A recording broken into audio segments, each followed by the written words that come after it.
Fondasi dari suatu lembaga pendidikan Islam, asrama atau pesantren, itu adalah ajaran-ajaran atau ilmu-ilmu agamanya. Ya, Ilmu agama tentunya tidak bisa terlepas dari bahasa Arab.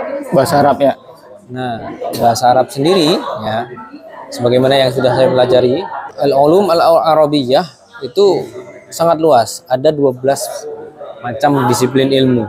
Kalau di nazumnya itu di Hasyiah ada kitab namanya Hasyiah Ator, namanya Hasyiah Syekh Hasan Ator.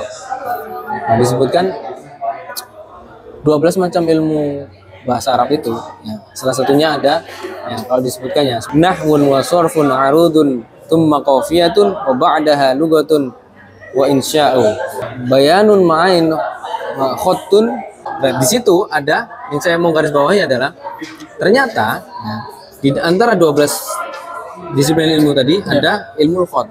Nah, berarti secara langsung kalau ini ya, secara langsung khot itu adalah salah satu disiplin ilmu untuk menguasai bahasa Arab. Apapun itu, bahkan ada yang menulis ayat, menulis matan dan lain sebagainya. Ya kita nggak bisa pungkiri banyak yang nulisnya cepet-cepet, tulisan yang kurang jelas gitu. Apa yang antum rasakan sebagai seorang murid melihat guru yang tulisannya bukan profesi dokter tapi tulisannya seperti dokter gitu? Kaitannya dengan pelajaran khotul Arabi, ya bagaimana kita menulis tulisan Arab dengan bagus. Itu orang biasanya mindsetnya sudah over. Artinya orang kadang mengatakan, oh khot Arabi itu konteksnya seni. Saya bukan orang seni, gitu. Tidak lalu punya bakat di sana gitu ya. Punya bakat gitu. Jadi ya sudahlah, akhirnya saya menghindar saja ya. Ya dia akhirnya membiarkan tulisan dia bukan jelek, tapi tidak terbaca. Nah, ini yang jadi problem.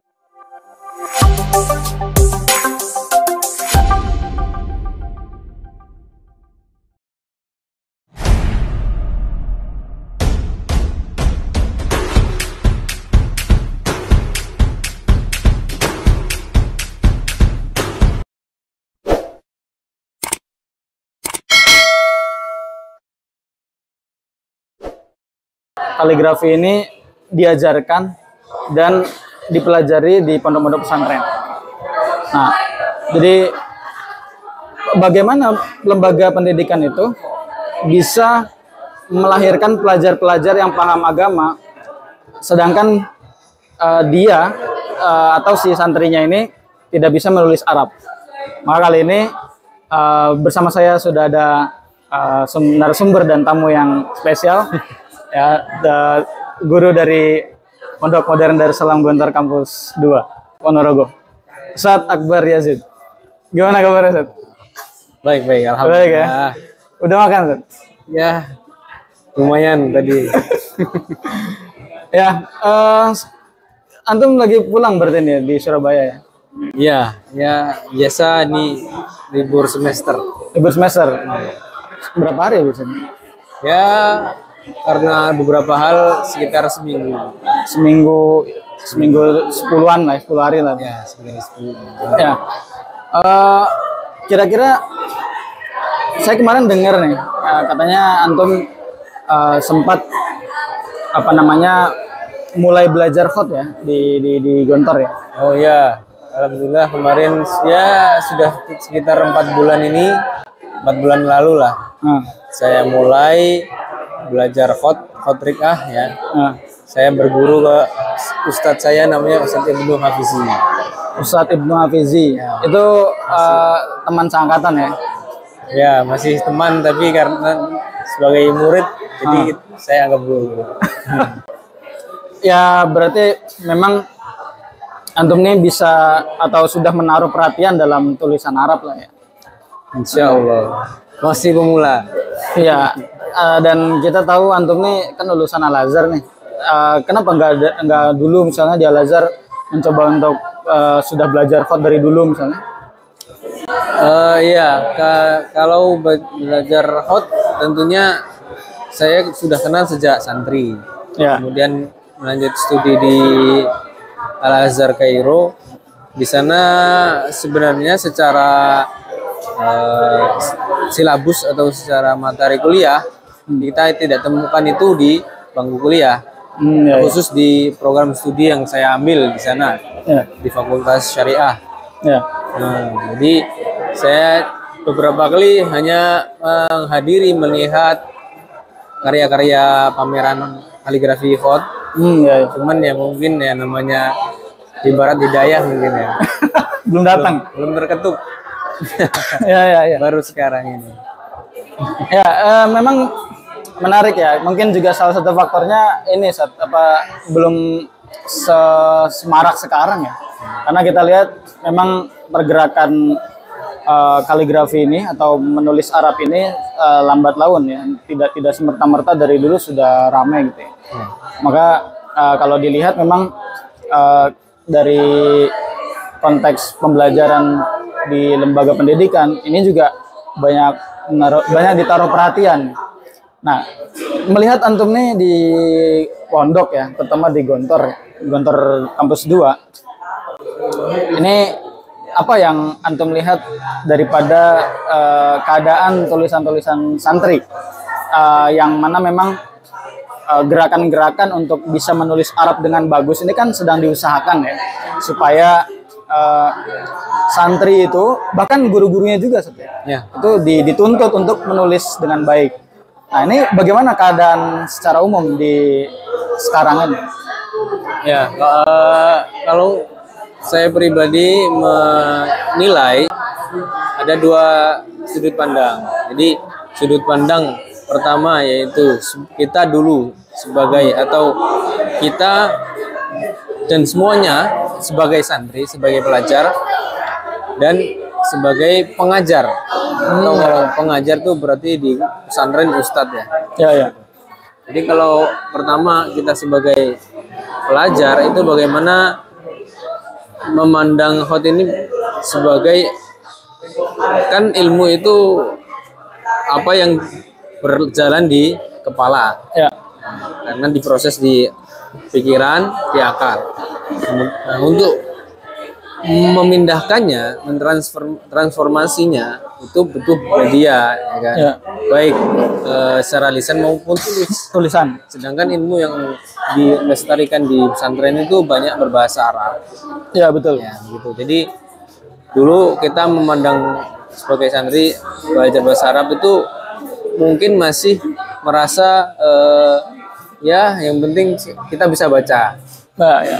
Kita bisa baca karena ya kepentingan itu hanya kita sendiri yang merasakan. Ya. Karena tidak. Namun lambat laun dari sudut pandang yang sebelahnya ya sebagai pengajar Ya. kita melihat ternyata tulisan Arab pada hal ini itu Hot ya itu sangat berpengaruh bagi pengajar atau ustadz Ya. karena tulisan Arab ini adalah media untuk mengetahui Ya. apa yang dipikirkan oleh seorang anak gitu kan. Ya. Media. Jadi bagaimana kita bisa memahami dengan baik apa isi kepala anak dalam suatu pelajaran yang diajarkan kalau medianya ini nggak maksimal atau kurang Ya. baik Ya. gitu. Nah, kalau ya saya pernah dengar itu ya kan ibarah Arabnya lupa mungkin ya. Mananya kebaikan itu akan lebih terlihat jelas ketika lebih jelas, atau tulisannya medianya lebih Ya, jelas betul, gitu ya. Ya. Ibaratnya antum mungkin tahu. Ya. Ya. Di sini segitu. Jadi ada dilema bagi para pengajar ini sekarang melihat 3 tahun sudah diajarkan saja masih sangat banyak yang tidak menghasilkan tulis tangan yang bagus, apalagi sama sekali dihiraukan, gitu. Kurang dihiraukan gitu. Jadi ya tentunya tulisan Arab media ini sangat berpengaruh. Ya. Dari jenjang awal sampai jenjang akhir di pesantren, kurang lebih begitu. Masya Allah. Sangat menarik dari yang antum sampaikan ya. Berarti ada dua sudut pandang tadi melihat daripada sebagai sosok pelajar dan seorang pengajar ya. Tadi mungkin yang antum bilang itu al-khatu yazidul haqqa wuduhan. Nah, itu dia. ini Yazidul ini haqqu ya, wuduhan. ini menarik nih, Sat. Ada kayak nama antum Yazid itu. Jadi kalau kita lihat dari yang antum sampaikan bahwa kebenaran itu akan lebih jelas kalau khotnya itu jelas. Meskipun mungkin kita yang belajar khot sering dengar al khotu yazidul haqqa wuduhan, tapi pada pengimplementasian daripada prinsip ini nih butuh penjabaran juga. Gitu. Kebenaran ini maksudnya kalau dalam konteks pembelajaran berarti kan ada sisi ibaratnya tuh kayak kita itu melakukan kesalahan yang dianggap remeh, tapi gara-gara kesalahan yang remeh ini akhirnya kebenaran tidak nampak. Kebenaran apa? Pada pentransferan ilmu tadi. Nah ini apakah ada resiko ketika wasilah yang mana tulisan Arab ini disampaikan dengan tidak jelas gitu? Menurut antum bagaimana sebagai seorang guru ini? Oh, berarti bisa dibilang dampak buruknya begitu ya? Ya, resiko-resiko yang terjadi. Ya, tentunya kebenaran dalam konteks pembelajaran Ya. di sini bisa dimaknai dengan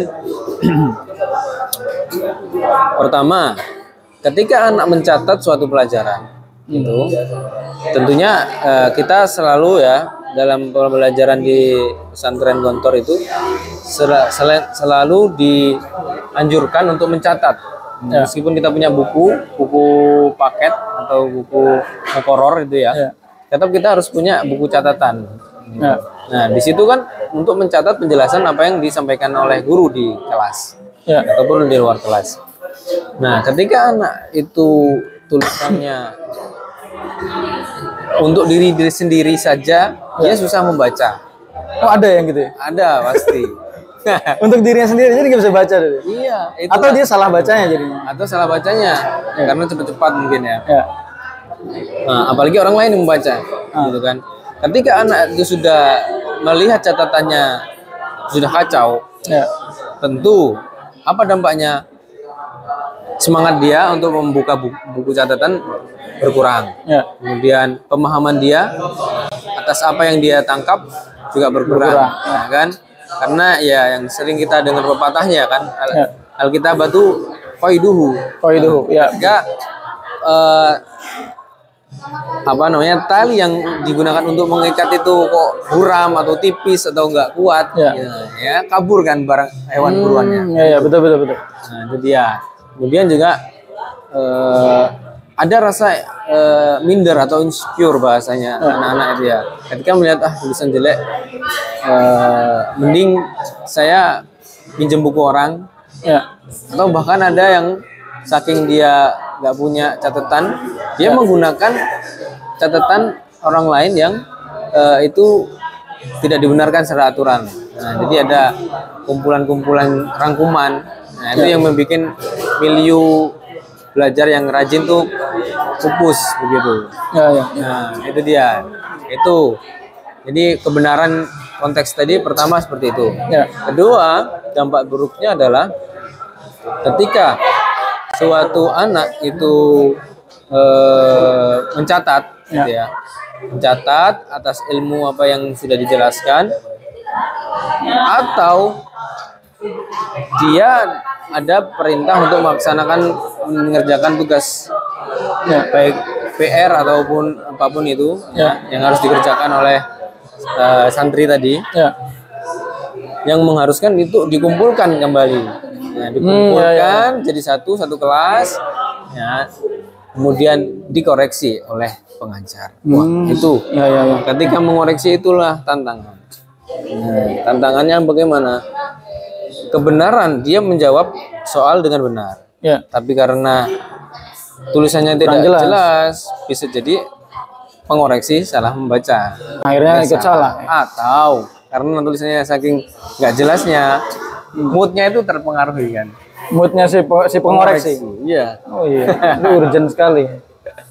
Itulah, apalagi ngoreksinya keadaannya kurang bagus, Ya. capek atau Ngantuk. hari ngantuk begitu kan.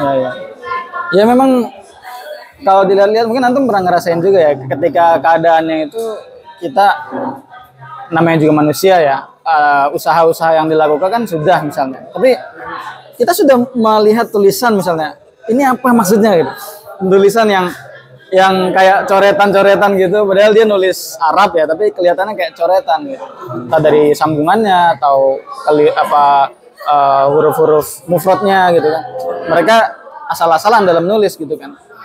Menurut antum apa sih yang atau akan hal ini santri atau stakeholder dalam lembaga pendidikan itu sudah sadar atau belum akan hal yang sepenting tadi? Oh ya. Menurut antum?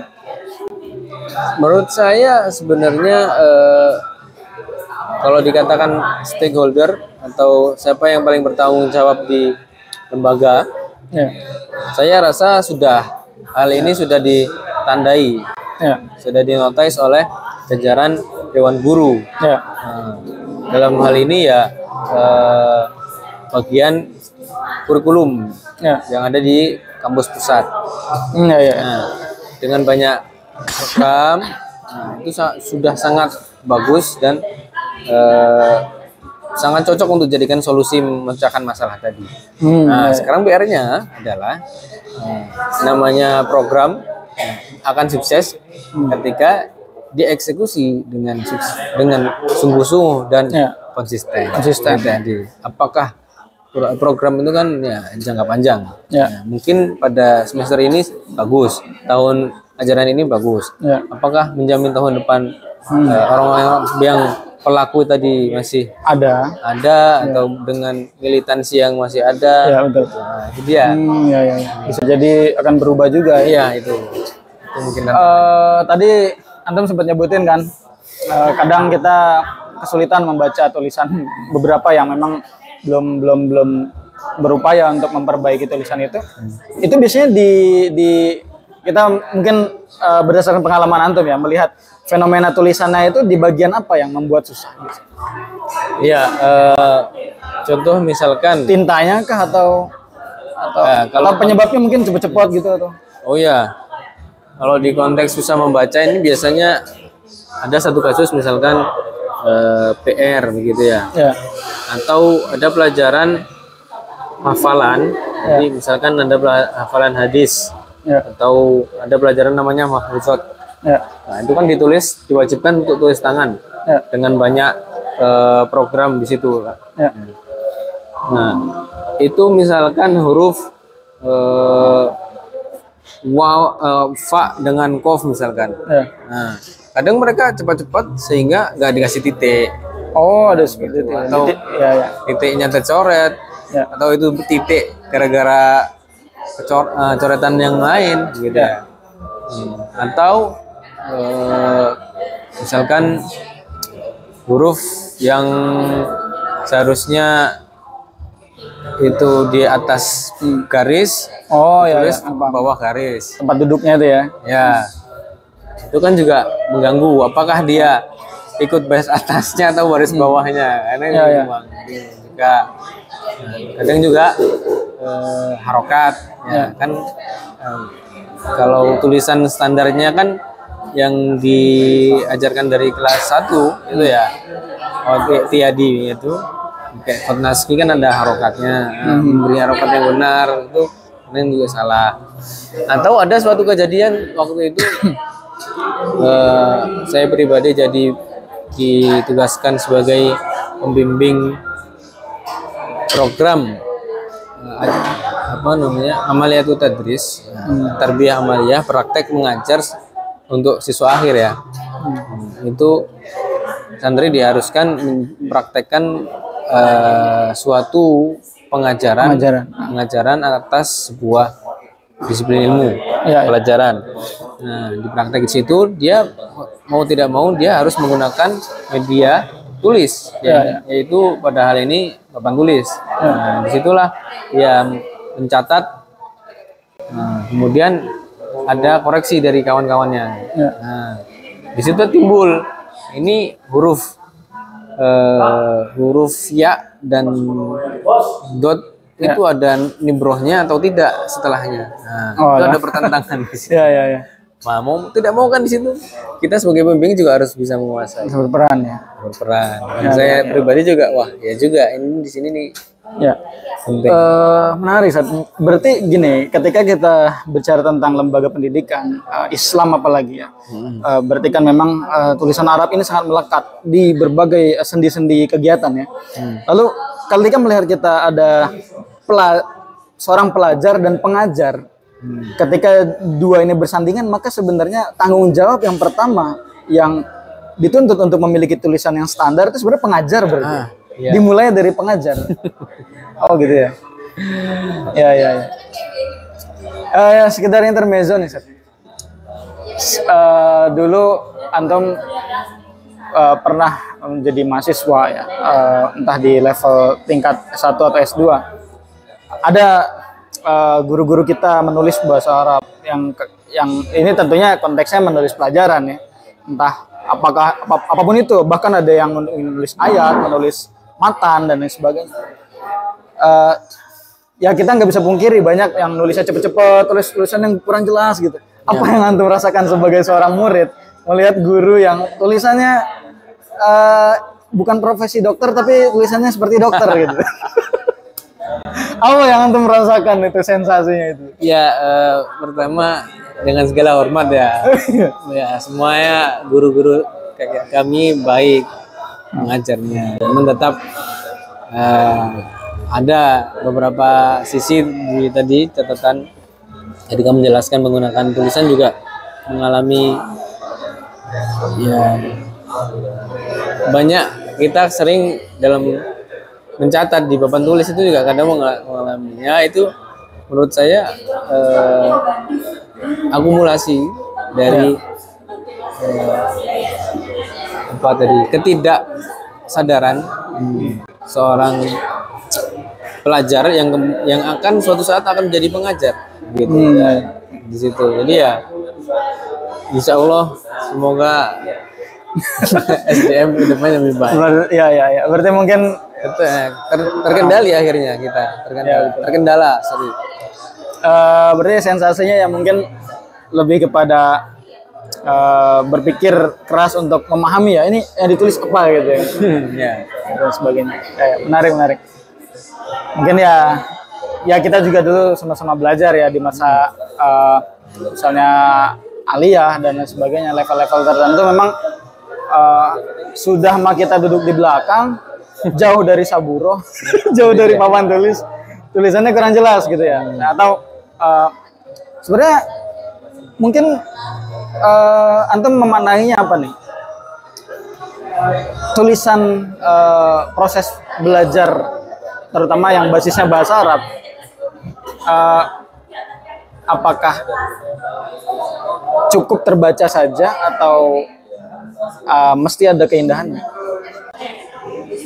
Untuk tingkatan saya sebagai saya yang diundang dengan kapabilitas ini ya bagi dunia pendidikan Islam ya khususnya karena ya apapun lah kita berbicara tentang semua ilmu atau semua pendidikan yang menggunakan aksara Latin gitu kan, aksara Arab ya. Ya Islam saja. Nah, itu ya setidaknya tulisan tangan aksara tadi itu perlahan ya minimal bisa dibaca oleh orang lain itu sudah sangat membantu gitu. Nah, ketika itu sudah membantu, akan orang lain akan membaca itu dengan senang hati, dengan konsentrasi gitu ya. Dan kalau konten yang ditulisnya itu bagus akan mungkin diteruskan. Namanya manusia kan semakin bagus ya, ketika sudah bagus ingin lebih bagus gitu ya. Nah maka tulisan yang cukup bisa dibaca tadi seumpama lebih indah, nah, tentu sangat dianjurkan gitu kan. Ya. Sangat diinginkan, sangat diinginkan. Sangat diharapkan. Sangat diharapkan. Jadi begini, kenapa saya menanyakan hal tadi? Karena kalau bisa dibilang kan jawabannya sudah jelas. Ya tentu orang-orang pengen indah dong. Ya. Tapi memang prediksi saya yang selama ini saya rasakan itu kaitannya dengan pelajaran Khatul Arabi. Ya, bagaimana kita menulis tulisan Arab dengan bagus. Itu orang biasanya mindsetnya sudah over.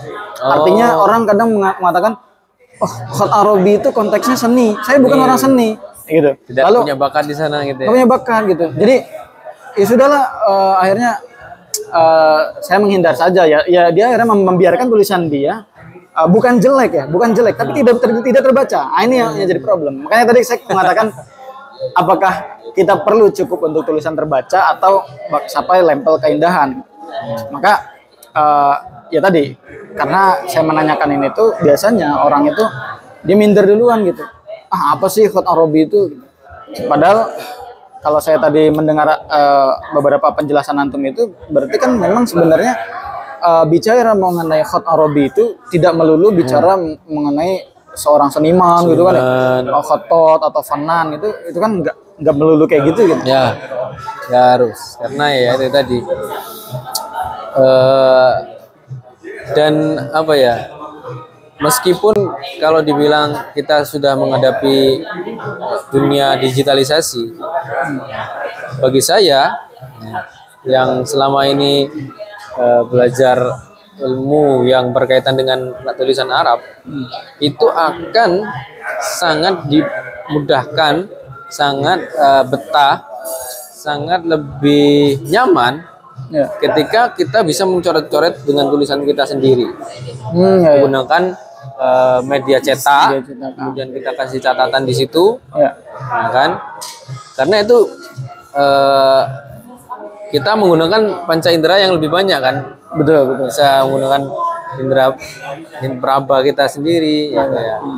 Nah, itu maziahnya gitu. Jadi sepertinya tulisan Arab itu lebih luas daripada keindahan. Saya setuju gitu. Ya. Oke, Ustaz. Menurut antum berdasarkan analisa yang antum lihat perkembangan tulisan Arab di lembaga-lembaga pendidikan atau pondok-pondok pesantren ini, prediksi antum ke depannya akan seperti apa? Apakah akan ada perkembangan yang pesat atau bagaimana, dan kira-kira untuk kalaupun memang ada potensi untuk berkembangnya tulisan Arab ini, menurut antum bagaimana kita ini selaku pelajar, ya katakan pelajar Muslim tentu yang dipelajari basisnya dengan bahasa Arab gitu. Apa yang bisa kita lakukan untuk mendukung arah sana tadi? Oh gitu. Kita sebagai ini ya, mungkin yang sebagai pelaku pendidikan, pelajar dan pengajar, gitu ya. Mungkin ini masih sangat perlu untuk disiarkan lagi. Oh ya. Jadi bahasanya kan influencer ya. Jadi di-influence lagi dengan cara apa? Mungkin orang-orang yang sudah berkompeten, ya, yang sudah berijazah, yang mujaz itu, membuat event-event yang lebih intensif lagi, gitu. Karena secara tidak langsung mungkin ya, ketika ada orang yang punya hobi, anggaplah hobi ya, kemudian banyak orang yang bergaul dengan dia sehari-hari, tentu lambat laun hobi itu akan menular. Nah, dari segi itu mungkin orang akan lebih tahu, oh ini loh faedahnya, ini urgensinya, dampak baiknya nanti apa, gitu. Jadi mungkin kalau dari grassroots-nya ya di lapangan mungkin seperti itu. Nah, mungkin kalau karena kita kan bukan orang yang berwenang di situ ya. Itu kalau orang memegang kebijakan itu beda lagi mungkin. Menurut saya kalau teman-teman yang di lingkungan di lapangan ya, setidaknya ketika ada yang teman-teman kawan-kawan yang menyiarkan tadi, setidaknya kawan-kawannya yang lain itu mendengarkan, menyimak. Jangan langsung ini butuh bakat, skip, saya tidak bisa. Oh gitu ya. Itu Ya, mindsetnya benar. perlu Ya. gitu. Jadi perlu banyak syiar mungkin. Prediksinya berarti kemungkinan akan terus berkembang ya. Insya Allah. Apalagi kalau di pondok pesantren kita di Gontor, dengan adanya event 100 tahun ini, milad ini, makin banyak event, makin banyak terdengar, gitu kan. Makin banyak yang melihat itu. Insya Allah makin Syiarnya itu akan ada. ya. Oke. Saat mungkin antum sebagai pengajar atau guru ustadz di pondok pesantren, dan antum juga pelajar FAT juga, apa harapan antum dan mungkin pesan juga untuk teman-teman semuanya, mungkin berhubung kan santri juga lagi liburan, mungkin nonton ya. Ya, apa pesan antum untuk seluruh stakeholder lembaga pendidikan, atau harapannya juga kaitannya dengan hal tulis menulis Arab ini ke depan? Ya, harapan saya pribadi sebagai orang yang masih berkecimpung di dunia pendidikan pesantrenan ya, tentunya nilai jual atau fondasi dari suatu lembaga pendidikan Islam, asrama atau pesantren, itu adalah ajaran-ajaran atau ilmu-ilmu agamanya. Ya. Ilmu agama tentunya tidak bisa terlepas dari bahasa Arab. Bahasa Arab ya. Nah, bahasa Arab sendiri ya, sebagaimana yang sudah saya pelajari, al-ulum al-arabiyah itu sangat luas. Ada 12 macam disiplin ilmu. Ya. Nah, kalau di nazomnya itu di Hasyiah, ada kitab namanya Hasyiah Ator, namanya Hasyiah Syekh Hasan Ator. Nah, disebutkan 12 macam ilmu bahasa Arab itu ya. Salah satunya ada ya, kalau disebutkannya, semoga masih ingat. Nahwun wa sarfun arudun thumma qafiyatun wa ba'daha lugatun wa insya'u. Semua bayanun ma'ain khottun. Nah, sisa berapa tadi? Ya. Nah, di situ ada yang saya mau garis bawahi adalah ternyata ya, di antara 12 disiplin ilmu tadi ada ilmu khot. Nah, berarti secara langsung kalau ini ya, secara langsung ya, khot itu adalah salah satu disiplin ilmu untuk menguasai bahasa Arab. Oh, berarti dia ini meskipun mungkin kesannya pesan antum, cuman sorry nih agak motong ya. Tapi ini menarik memang. Berarti disebutin langsung ya dalam 12 aspek ilmu bahasa tadi. Ada 2 bait. Nah, nanti kita baca di bawah ini baitnya. Gitu. Ya. Jadi dia masuk di situ karena saya memang belum tersang untuk meneliti lebih dalam karena literasinya itu sangat langka ya, menjelaskan 12 macam ilmu ini, spesifikasinya, terus mabadi asyarahnya apa, itu masih langka. Mungkin ada hanya sekitar 5 atau 7 saja yang dikupas. Nah, khot ini disebutkan situ ilmu rosem. Nah, rosemnya berarti yang saya pahami ya, ilmu rosem itu bagaimana kalau di bahasa pesantren itu imlaknya. Membentuk imla itu menggunakan rosem itu kalau di ini apa? Di lukis ya atau digambar ya? Rosem itu lukis gambar. Ya, itu dia. Jadi kan untuk menulis aksara itu butuh gambaran. Ya, visual juga lah ya. Nah, itu dia. Jadi itu sangat berkesinambungan semuanya. Ya. Wah, ini penting ini harus ditelaah lagi literasinya. Iya.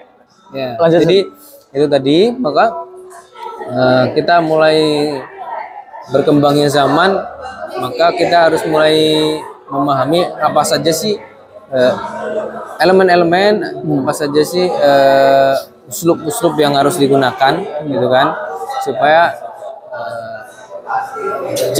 cita-cita menguasai ilmu agama itu lebih kuat lagi. gitu ya. Medianya tadi. Jadi 12 itu untuk ilmu agama atau ilmu bahasa Arab? Ilmu bahasa Arab. Oh, ilmu bahasa Arab. Ulum Arabiyah. Oh, ilmu Arabia. Ya. Tapi ya jelas Ya. kan al-lughatu wi'aul Ya, ulum. ya, gitu betul-betul. Ya. Itu tadi. Mungkin itu. Mari kita lestarikan. Ya.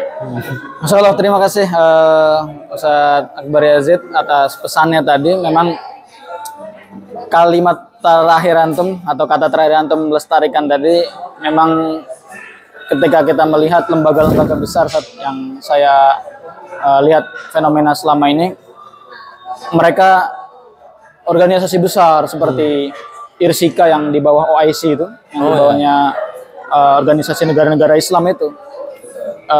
Organisasi ini rela mengeluarkan anggaran besar, bahkan mengkompetisikan khat Arabi untuk membuat kaligrafi yang bagus itu, mengeluarkan dana besar. Rela seperti itu, ternyata dalam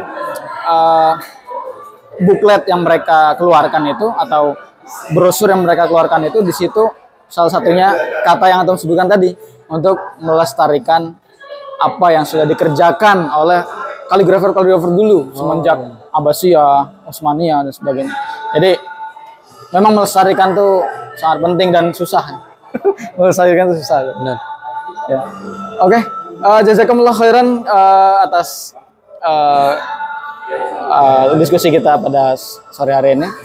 Lain waktu semoga bisa diskusikan yang lanjutannya, tadi antum menyebutkan banyak hal. Oke, jazakumullah khairan, nanti kita ketemu lagi dalam diskusi selanjutnya. Sobat kaligrafi semua. Assalamualaikum warahmatullahi wabarakatuh. Waalaikumsalam. Syukran Ustaz.